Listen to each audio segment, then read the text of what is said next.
Hello my dear fellow foreign English speakers, and welcome back to Robbie's English Harmony video blog. This year has drawn to an end, and I decided to record this video to have a retrospective look at the blog and the most important blog posts that you should definitely read, in case you haven't gotten around to reading them previously, earlier during the year basically. So without further ado, let's get down to the business and let's go back to the month of January. And the blog post from January I want you to read is called "Do Headphones Improve English Listening Experience?" And you can click on this link and it's going to take you to that respective page on the blog, and from here on out I'll stop referring to these links. You can just click on them. Basically, as soon as I mention a particular blog post, the link will change and you'll be able to click on it, right? So in this particular blog post you will realize how to do away with using subtitles and enhance your English comprehension when watching TV programs and shows in particular by applying this simple trick. Basically, use headphones. It may sound like no big deal, but believe me, it was a revelation for me, and it may just be a big game changer for you as well, in case you are struggling with English comprehension. Now, let's move on to the month of February. And the blog post I want you to read is "Recording your English speech is crucial," right? And it's all about recording your speech on a camcorder. Basically, that's pretty much the same thing I'm doing right now. And why it's important, it kind of focuses your speech. In case you find it a bit more difficult to do just improvised self-practice session, you may want to turn the camcorder on and you'll just realize that it makes the whole process so much more focused and your fluency is actually getting a boost for some reason or another, right? Now, what I published in March that's worth looking at is 25 perfect ways of starting sentences in English. If you are struggling with English fluency, and the chances are that you are one of those struggling English speakers, or else you wouldn't be following my blog, right? You'll know only too well that it's very difficult sometimes to start your speech, basically initiate the conversation, and that's where these sentence starters come in really handy. And this article has plenty of them listed, and just like I said, if you learn them, you will find much easier to start a conversation, start a sentence, and that many of them can be used pretty much in any life situation, such as a matter of fact, for instance, can be used pretty much every time you open your mouth, right? Having that said, I'm not advocating for sounding like a broken record and using the same phrases all over and over again, although if you have to choose between struggling and not being able to say anything, I think that it's much better to go down the road of sounding repetitious, but at least you can say something, right? And that's always better than not being able to say anything. Now, in April, I published the following video: "Don't try to impress others with your English." And it's a very valid point, because I know only too well that every time I'm trying to impress some person with my English skills, it actually backfires and my English gets much worse almost immediately, just because you are trying to maintain the high standard. Basically, what you have to do is develop some sort of an ignorance. Just don't care about the way you sound, and you will realize that almost immediately your fluency is going to go up, right? Now, in May, I published the following blog post, which highlights a very, very important aspect of the whole fluency thing. Slow down your speech. And this is very, very important. There's been countless times when I've tried actually to impress others, and this kind of ties in with the previous blog post that I mentioned, right? Trying to impress others. And then I try to speak faster to kind of match up with native English speakers in their speed. And almost on every occasion when I've tried to speak much faster, my fluency goes down and you start stumbling upon words, and you start hesitating and forgetting words, and they kind of start clashing with each other, and your speech is just very difficult to understand. So it's very important to slow down as opposed to trying to speak faster and impress others. So definitely read this blog post, and it might just be the eye-opener that you need to instantly improve English fluency. Next up, don't try to figure out what something means in English grammar terms. It serves no purpose, right? And that's published in June, half a year ago. I find it actually difficult to believe that it's been half a year since I published this blog post, because it feels like only yesterday. And it just goes to show how fast this year has literally flown by. Anyway, it's very important not to try to figure out what something means. And typically, what you will see if you go online and do some Google search in a particular grammar term, you will see these forum posts where people are trying to figure out and pinpoint exactly what this or that particular word represents in a sentence in terms of grammar, right? And in reality, it serves no purpose. You are just analyzing your speech. You are just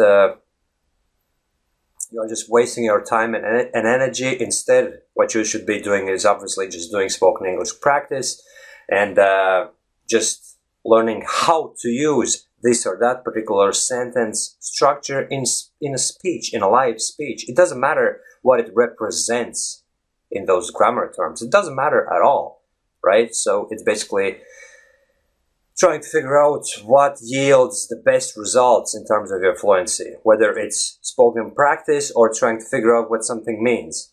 If you're a linguist and that's necessary for your education, for instance, that's a different matter altogether. But for the average Joe, for the average foreigner who just wants to speak better, grammar terms serve no purpose, believe me.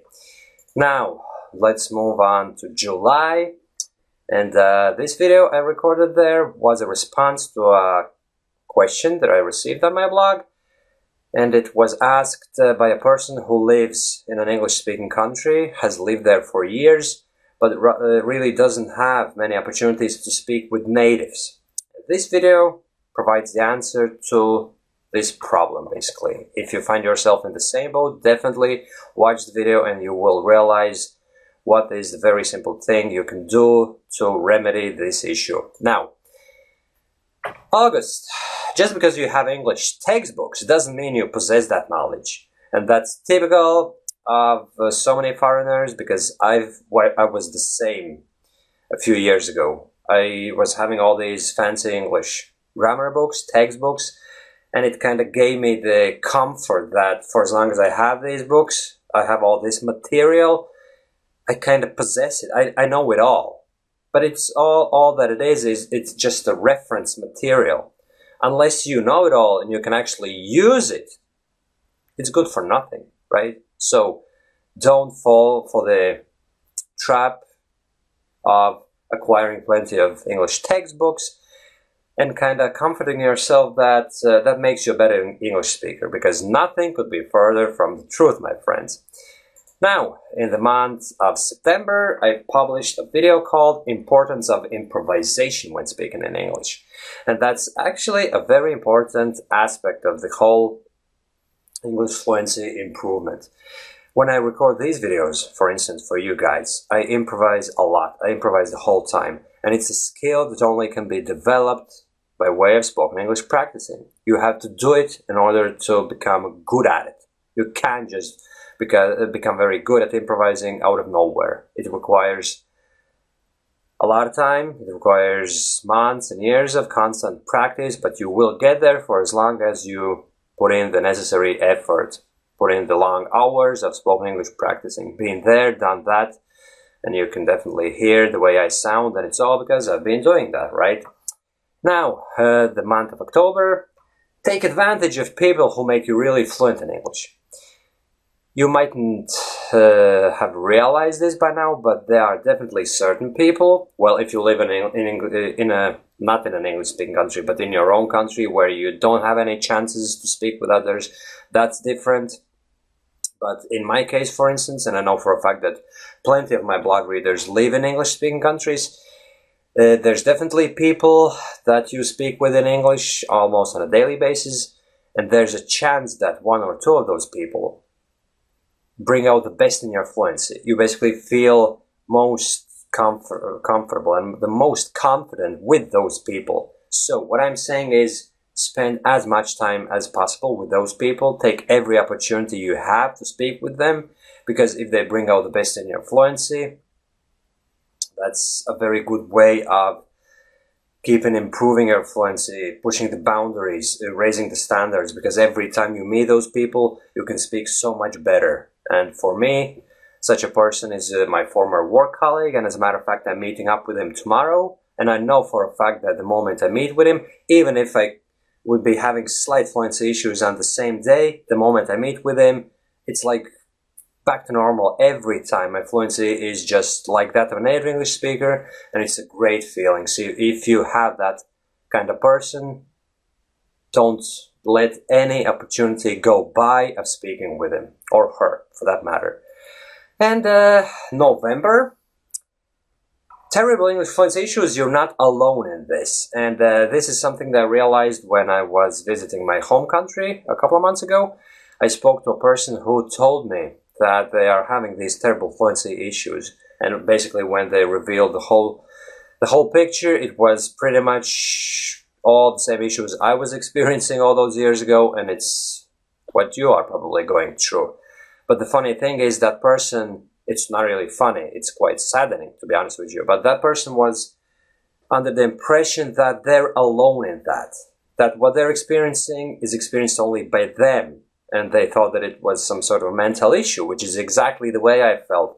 And there's a good chance you are feeling the same way. So you can gain great comfort just in the fact that you're not alone in that. There's millions of other foreign English speakers who are experiencing pretty much the same issues. And I did provide that person a great comfort, right? By telling them that you're not alone in that. I know for a fact, because I've been going through the same thing, and my customers and my blog readers are experiencing similar issues. And that person was like, oh really, I didn't realize others are having the same issue as well, right? So if you are under that impression, you can just rest assured that there is so many more people going through the same issues, and you're not alone in this. And finally, this month I published a blog post called "Did you realize that being tired affects your fluency?" Now this is another factor that so many people don't realize. And it's all about the fact that your body performs differently at different times of day, at different days, depending on how tired you are. If you are really full of energy, you've had plenty of sleep, good nutrition and everything, you fire on all cylinders, which is an idiomatic expression meaning that basically, imagine if you're an engine and all the cylinders are firing and you're working full speed, that's when you can perform at your best, right? So if you are really tired, you can't perform well, and spoken English performance, is no exception. If you are tired, your fluency goes down. It's as simple as that. And in case you are wondering why you can't speak just as well as the previous day, for instance, just think about it. Maybe you are tired. Maybe you didn't get much sleep. Maybe you've been stressed out lately or whatever, and all of that affects your fluency levels. So it shouldn't come as a surprise that tiredness brings down your fluency, so you can find some sort of comfort in that fact as well. You can rest assured that the next day, after you've gotten enough sleep and you've had a nice meal, your fluency will definitely go up again, right? Now, that was this year in retrospect. I hope you will enjoy looking back at these videos and articles, and in case you didn't get a chance to read them in the first place, now it's the perfect opportunity for you to catch up on these articles, and definitely you will find some tricks in them that will help you to improve your English fluency almost immediately. Now, I wanted to take this opportunity to thank you guys for being with me, for staying with me throughout the year 2015. It's been another year. And at this stage, I've been blogging on EnglishHominy.com for how many years? Since 2007.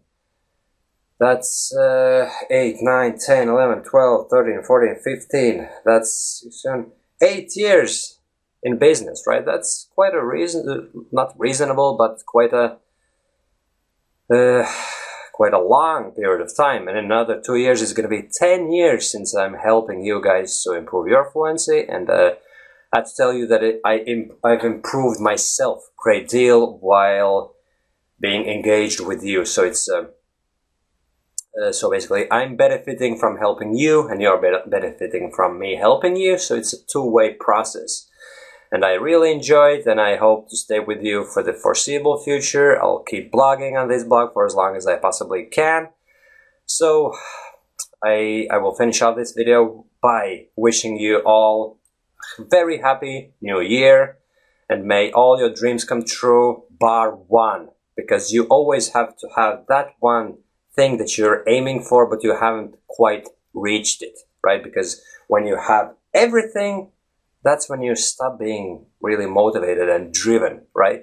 So I'll talk to you within a few days again, hopefully, and have a good one. Enjoy your New Year's Eve festivities, and chat to you soon, my friends. Bye-bye.